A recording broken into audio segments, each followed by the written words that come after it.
जय हिंद, वंदे मातरम। दोस्तों, आप सभी लोगों का एक बार फिर अपने इस लोकतंत्र टीवी के प्लेटफॉर्म पे आपका स्वागत करता हूं।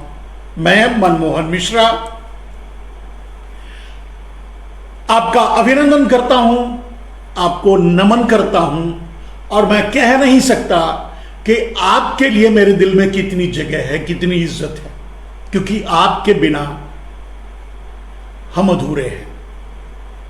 और इसी सच को आप समझिए। जब इसी सच को बारीकी से आप समझ जाएंगे तो गोदी मीडिया बदल जाएगा। दोस्तों, जैसे मैं ये बात कह रहा हूं कि आपके बगैर मैं अधूरा हूं, आपके बगैर मेरा अस्तित्व नहीं है, अगर आप नहीं सुनेंगे तो मैं बोलकर क्या करूंगा। यही बात छोटे से लेकर बड़े चैनलों तक लागू होता है। आप इस बात को समझिए। तो जिस दिन आप अपनी ताकत को समझ जाएंगे, ये बात इसलिए मैंने कही कि जिस दिन आप अपनी ताकत को समझ जाएंगे उस दिन कोई भी आपका कुछ नहीं बिगाड़ सकता। देश सुधर जाएगा, समाज सुधर जाएगा और ये गोदी मीडिया के नाम से चलने वाले जो चैनल है ना, वो भी रास्ते पर आ जाएंगे, सुधर जाएंगे मेरे दोस्त, वो भी बदल जाएंगे। उसके लिए आपको अपनी ताकत दिखानी होगी और वो ताकत ये है। अभी कुछ दिन पहले, एक दो दिन पहले मैंने जो लाइव किया था उसमें आपसे अनुरोध किया था मेरे दोस्तों कि एकदम से चैनल देखना छोड़ ही दो। कोई भी टीवी, कोई भी चैनल ऑन ही मत करो।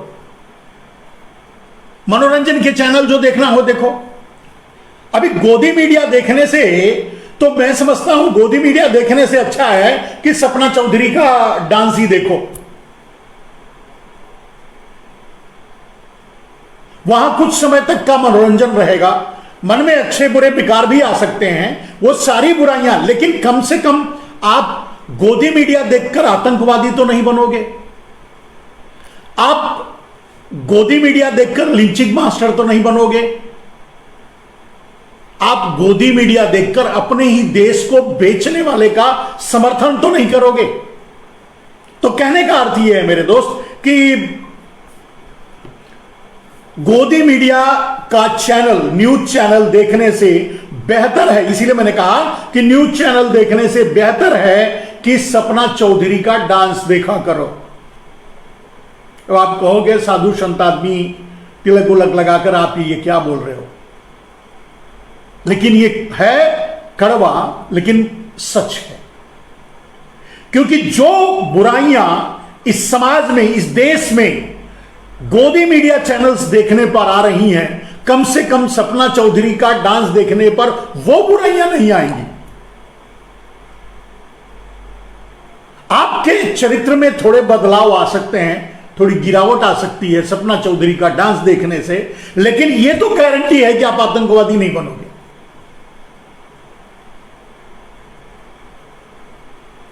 आप अतिवादी नहीं बनोगे, आप भगवा आतंकवादी नहीं बनोगे, यह तो गारंटी है ना।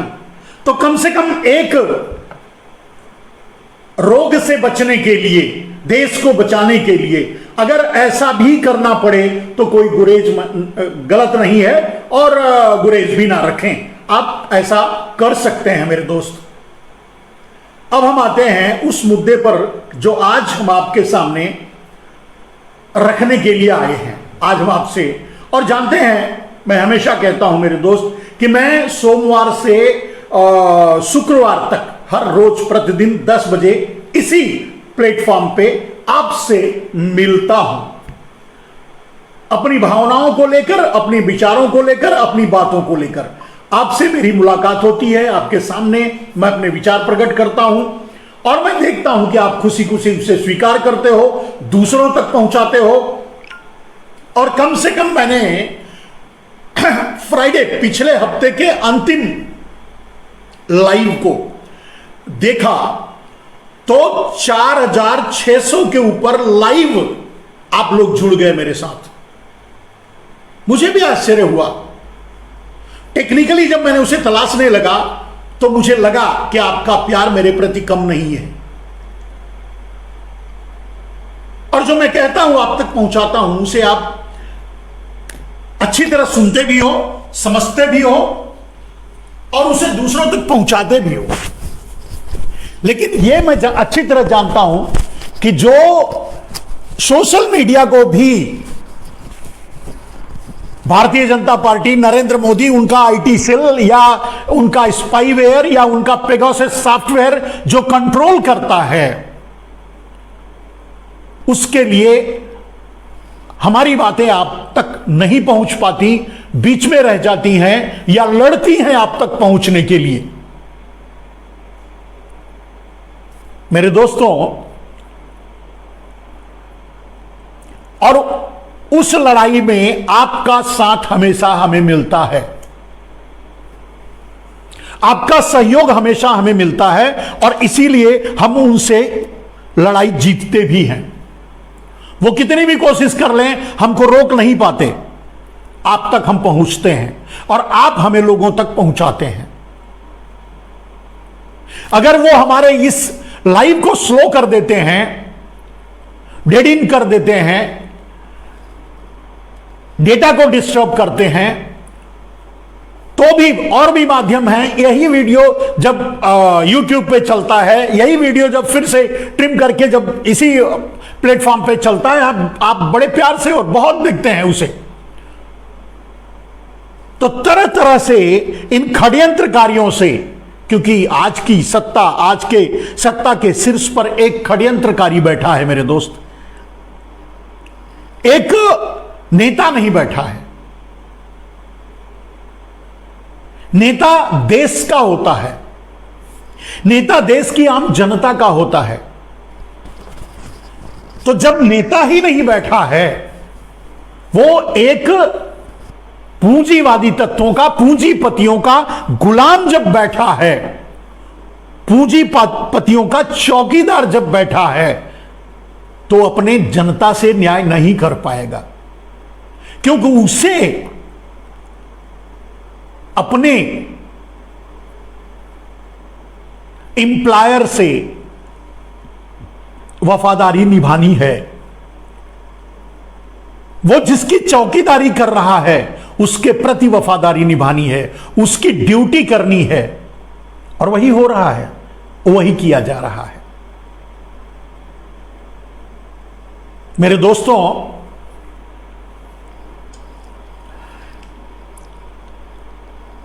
आप सभी से मैं अनुरोध करूंगा कि इसे अधिक से अधिक लोगों तक पहुंचाएं, शेयर करें, ग्रुप में शेयर करें। और आप जानते हैं कि हम आपकी बातों को बड़ी गंभीरता से लेते हैं। आप जो सवाल पूछते हैं उसको प्रॉपरली हम जवाब देते हैं, आपका उसे पढ़ते हैं, और अभी भी हम वही कर रहे हैं। मेरे दोस्त, मैंने पोस्टर डाला था आपके लिए, आपको शेयर किया था एक पोस्टर कि हम किस विषय पर आज बात करेंगे।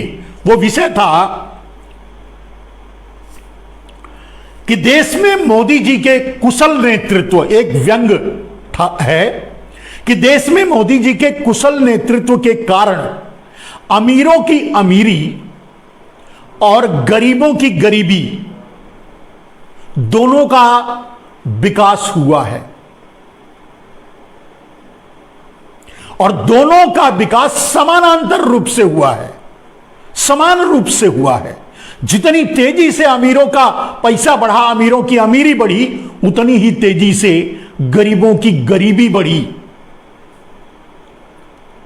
तो अक्सर जब यह सवाल आ रहा है अब, और देश पूछ रहा है कि विकास कहां है,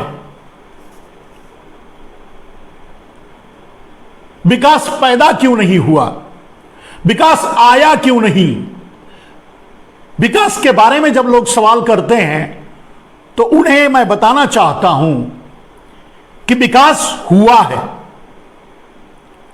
हम आप शायद उसे पकड़ नहीं पा रहे हैं, समझ नहीं पा रहे हैं, और जिस विकास की बात नरेंद्र मोदी ने कहा था, शायद वही विकास हुआ है। उन्होंने अपना वादा बखूबी निभाया है। उनका वादा था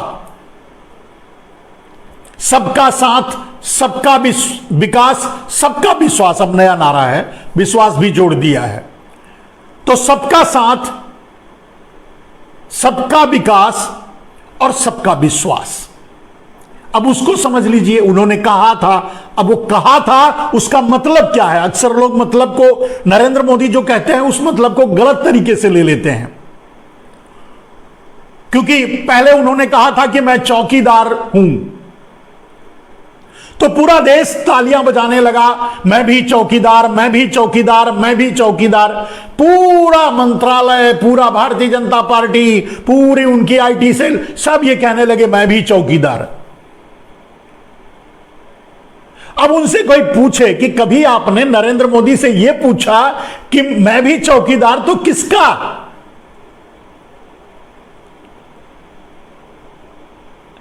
तो जब पता चला कि नरेंद्र मोदी ने जब यह नारा दिया था कि मैं भी चौकीदार, मैं चौकीदार हूं, तो जब पता चला कि ये तो अडानी के चौकीदार हैं, अंबानी के चौकीदार हैं।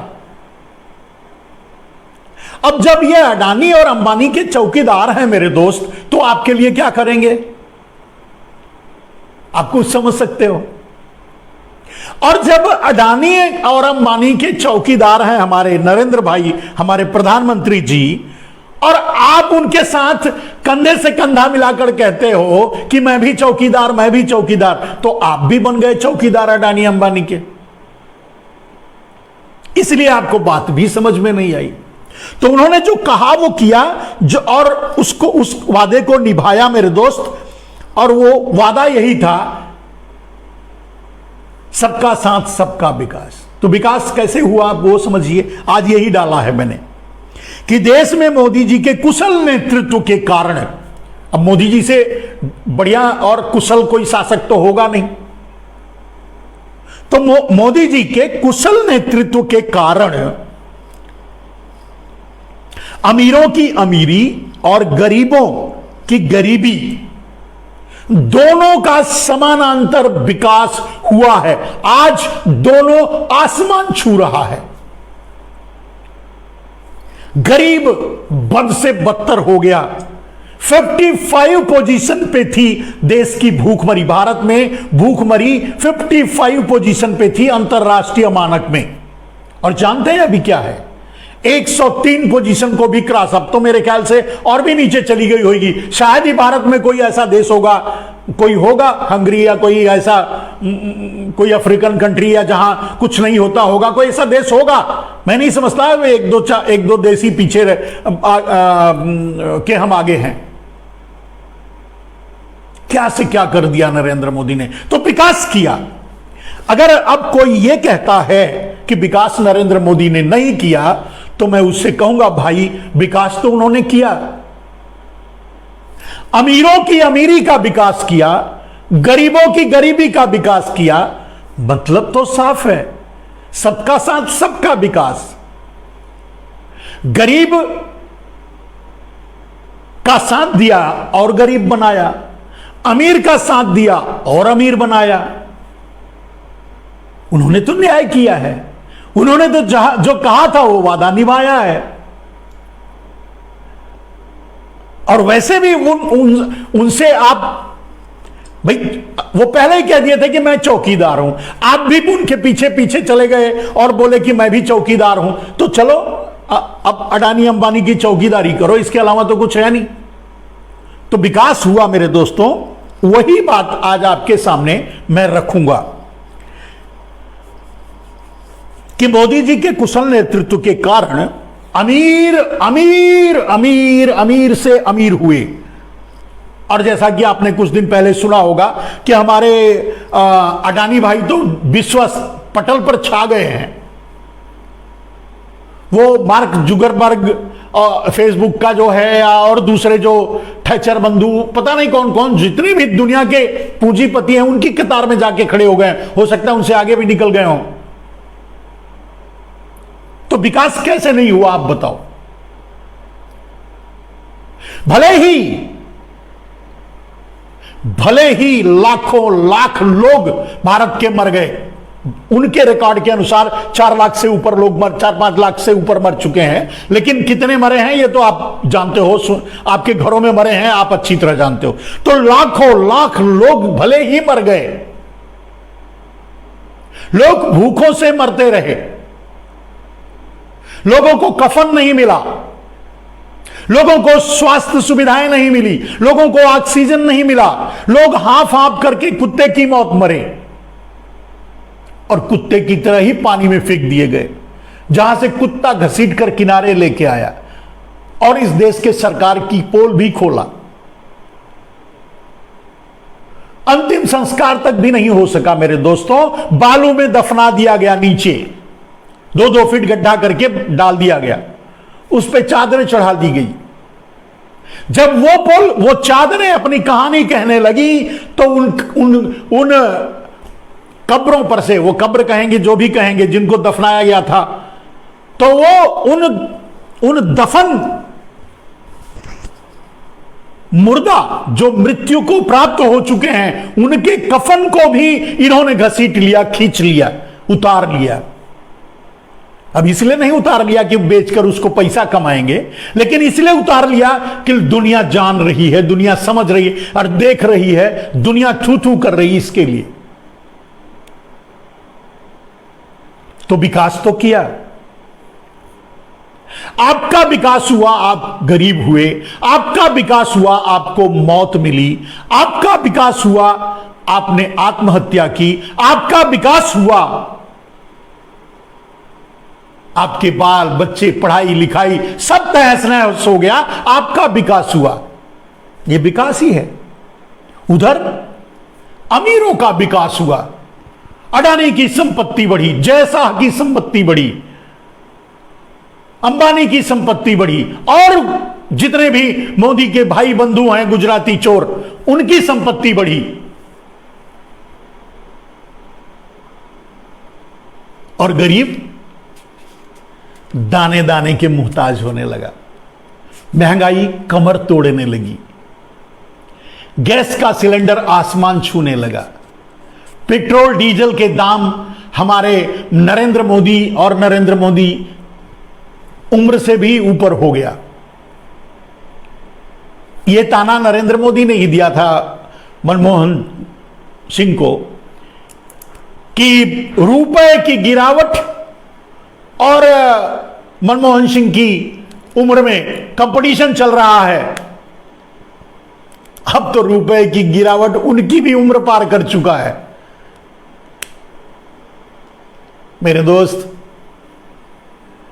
इतिहास के सारे रिकॉर्ड टूट चुका है, चाहे वो रुपए की गिरावट हो, चाहे जीडीपी हो, चाहे विकास हो, चाहे वो भूखमरी हो, चाहे वो गरीबी हो, चाहे वो बेरोजगारी हो, हर चीज में नरेंद्र मोदी ने रिकॉर्ड तोड़ा है मेरे दोस्तों। तो आज मुद्दा वही है। ऐसा क्यों हुआ मेरे दोस्त? नरेंद्र मोदी के कुशल नेतृत्व के कारण अगर ऐसा हुआ तो ऐसा क्यों हुआ? जो नरेंद्र मोदी ने कहा सबका साथ सबका विकास, कहीं उसमें कोई झोल तो नहीं? मेरे दोस्त, ऐसी बहुत सी बातें आपके सामने मैं रखूंगा और एक तरफ अमीरों की अमीरी विकसित हुई, गरीबों की गरीबी विकसित हुई। अब इस विकास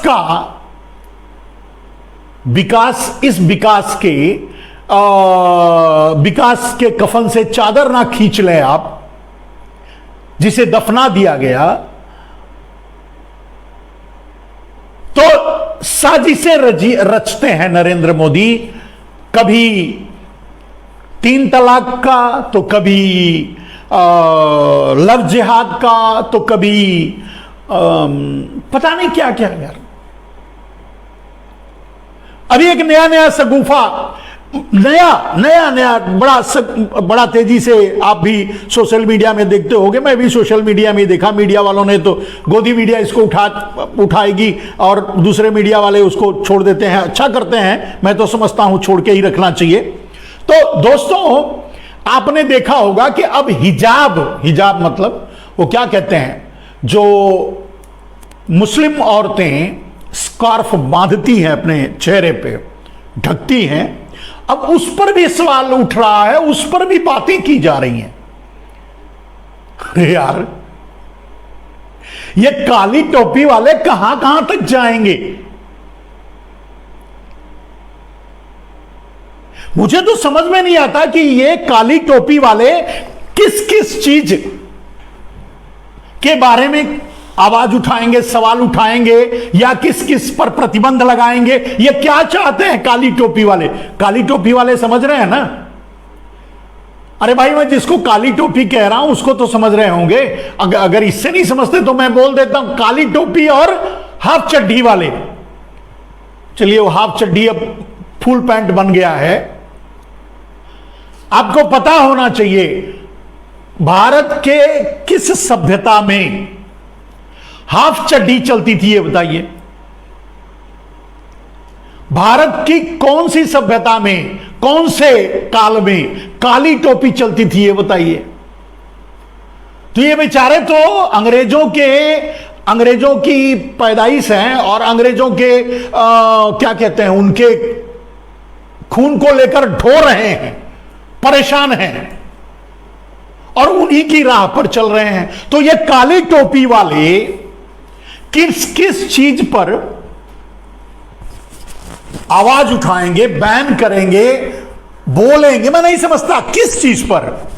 अगर वो हिजाब पर बात करते हैं, यानी कि स्कार्फ बांधने पर, मुस्लिम लड़कियों की बहुत खूबसूरत लगती हैं बेचारी, बहुत अच्छा लगता है देख करके उन्हें जब वो स्कार्फ बांध करके निकलती हैं।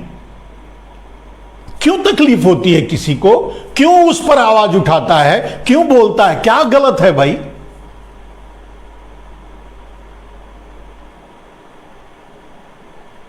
अभी सन्नी लियोनी नंगी होके चलती है, उसको तो भारत रत्न देने वाले हो, पता नहीं दे भी दो तो कोई भरोसा नहीं है।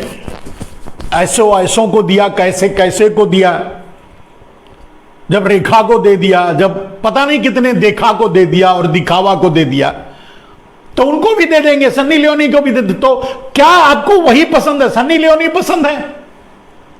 अरे भाई, मुस्लिम औरतें, मुस्लिम बेटियां, लड़कियां बहुत अच्छी लगती हैं, खूबसूरत लगती हैं। क्या तकलीफ है आपको अगर वो स्कार्फ बांध के चलती हैं? तो आप मुझे यही बताओ।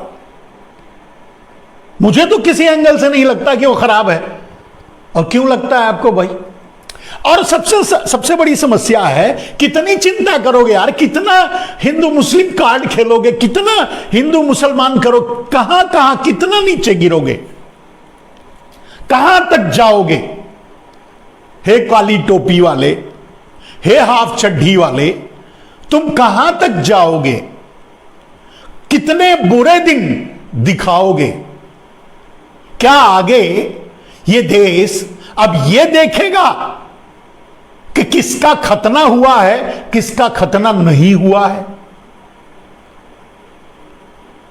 क्या खतना पर भी आवाज उठाओगे एक दिन मोदी जी के आदेश से? हे काली टोपी वाले, हे हाफ पैंट वाले, अब फुल पैंट बन गए वाले, हे बीजेपी वाले, हे भगवा दलालों, क्या कहूं मैं आपको? कौन सी संज्ञा दूं? किस तरह के संत अपने आप को कहते हो? कैसे संत हो? वैसे संतों पर भी मेरे ख्याल से कुछ कंट्रोल लगाना चाहिए सरकार को, और अच्छी सरकार आएगी तो मैं जरूर गुजारिश करूंगा कि संतों पर ये भगवा वस्त्र और संतों पर भी लगाम लगानी चाहिए। कहां कहां जानते हैं? भीख मांग कर संत बनने वाले को संत की उपाधि ना दो और संत बनने भी ना दो। भीख मांगकर, सरकारी चंदा, पूंजीपतियों से चंदा, अब वो संत कहां से हैं?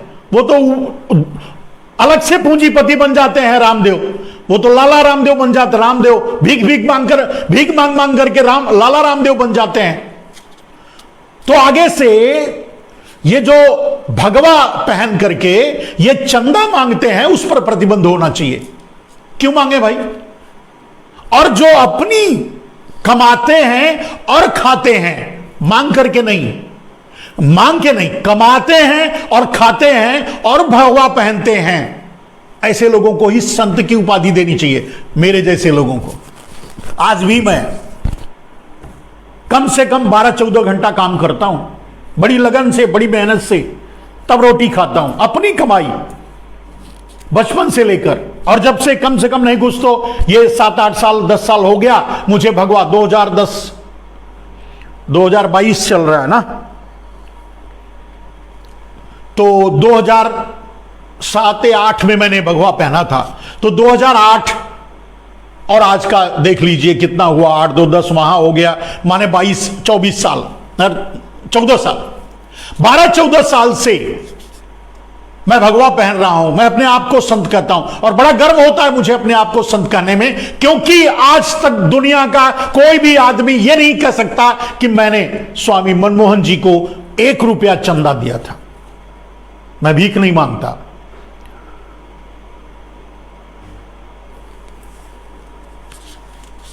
तो ऐसे लोगों को संत की उपाधि देनी चाहिए जो कम से कम अपने मेहनत की कमाई खाते हो, दलाली ना करते हो।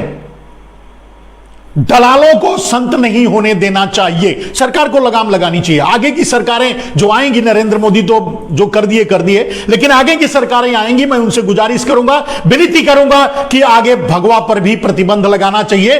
उसी आदमी को भगवा पहनने का हक हो जो अपनी मेहनत की कमाई खाता हो, भीख मांग कर नहीं खाता हो। और भीख मांगकर भगवा पहनने वाला, भीख मांगकर संत अपने आप को कहने वाले को जेल में डालना चाहिए। मैं तो ऐसा कहूंगा। लेकिन अब उनसे हो क्या रहा है वो उस पर बात करते हैं। तो ये काली टोपी वाले, ये हाफ पैंट अब फुल पैंट वाले कहां तक ले जाएंगे इस देश को, मेरे समझ में नहीं आता। चलिए अभी स्कार्फ पे बात करते हैं। लड़कियां बांधना बंद कर देंगी, कोई बात नहीं, चलिए उस पर प्रतिबंध लगाते हैं। ये 3 तलाक के लिए कानून लेके आए, चलो वो भी मान लेते हैं, ठीक है, कोई 3 तलाक नहीं देगा। भाई उनका पर्सनल मामला था, तुम क्यों, अगर तुमको इतना इंटरेस्ट है तो एक संविधान, एक देश एक संविधान लागू करो ना, कॉमन सिविल कोड पूरे देश में लागू कर दो। वो नहीं करते, वो तो करोगे नहीं, क्योंकि आपको ये मुद्दा चाहिए। जब स्कॉर्प पे आवाज उठाओगे, जब ये क्या बोलते हैं 3 तलाक पे बात करोगे, तो आपको थोड़ा फायदा होगा, हिंदू मुसलमान करने का मौका मिलेगा। इतनी गिरी हुई राजनीति क्यों करते हो? और क्यों करते हुए तो मैं समझता हूं कि जो आपने लगन से अडानी को दुनिया का सबसे अमीर बना दिया, अपनी लगन से भारतीय आम आदमी को दुनिया का सबसे गरीब बना दिया, तो उस कुकर्म पर पर्दा डालने के लिए आपको यह तो करना ही होगा। लेकिन मेरा कंसर्न यह है, मेरा सवाल यह है मेरे दोस्त, मैं यह जानना चाहता हूं कि नरेंद्र मोदी कहां तक जाएंगे, किस हद तक जाएंगे। चलिए कल्पना करते हैं, यह सोचते हैं अब नरेंद्र मोदी इसके बाद क्या करेंगे। अभी स्कार्फ की बात कर रहे हैं, आगे क्या करेंगे।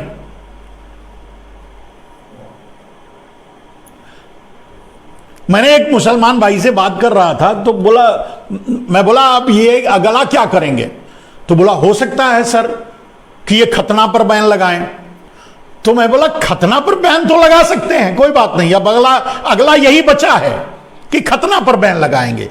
अब प्रश्न ये उठता है कि खतना पर बैन लगाएंगे तो जो आगे आने वाली पीढ़ी है उसका खतना नहीं करने देंगे, लेकिन जिनका हो चुका है उनका जोड़ेंगे कैसे? नहीं मतलब कैसे करेंगे ये काली टोपी वाले और हाफ पैंट वाले क्या ट्रिक लगाएंगे, कैसे जोड़ेंगे फिर से? आप मेरी बात को समझ रहे होंगे। मतलब मैं उनकी गिरावट की बात कर रहा हूं, मैं इतने निचली बातें नहीं करना चाहता, नहीं करता, लेकिन वो जो सोच रहे हैं उसको मैं आपके सामने रख रहा हूं। और जो मुस्लिम भाई ने कहा कि अब ये खतना पर जाएंगे, तो मेरी कल्पना आगे बढ़ी, सोचने लगी कि ये काली टोपी और हाफ पैंट फुल पैंट वाले क्या करेंगे, खाकी पैंट वाले, खाकी फुल पैंट वाले और काली टोपी वाले आगे क्या करेंगे, कितने हद तक जाएंगे। तो अगर खतना पर बैन लगाएंगे तो आने वाले जनरेशन को तो रोकेंगे, लेकिन जो करवा चुके हैं, जिनका हो चुका है, उनका क्या करेंगे। Point number